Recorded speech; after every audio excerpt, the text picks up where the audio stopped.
I met a 38-year-old man in August 2025. He was charming.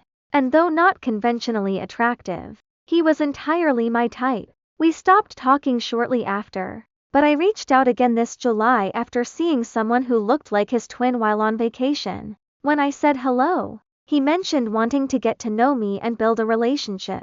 I explained that it was impossible because I was about to get engaged. In reality, I was desperately looking for an escape from an arranged engagement to an ex-fiancé I despised. Talking to this older man became the highlight of my day. Loving him felt completely natural.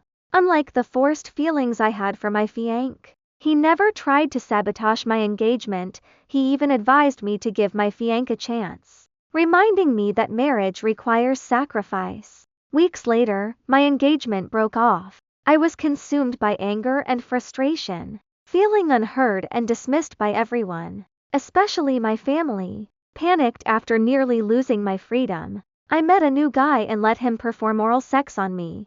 I felt completely detached and emotionally numb. When I casually mentioned this encounter to the older man, he retaliated by claiming another woman had performed oral sex on him. He was furious when I reacted robotically, despite my explaining that I was mentally checked out. Constant arguments followed, and he grew increasingly cruel. He told me I was volatile, belonged in a mental hospital, and said, "You can be my whore. I want to fuck you and then get to know you."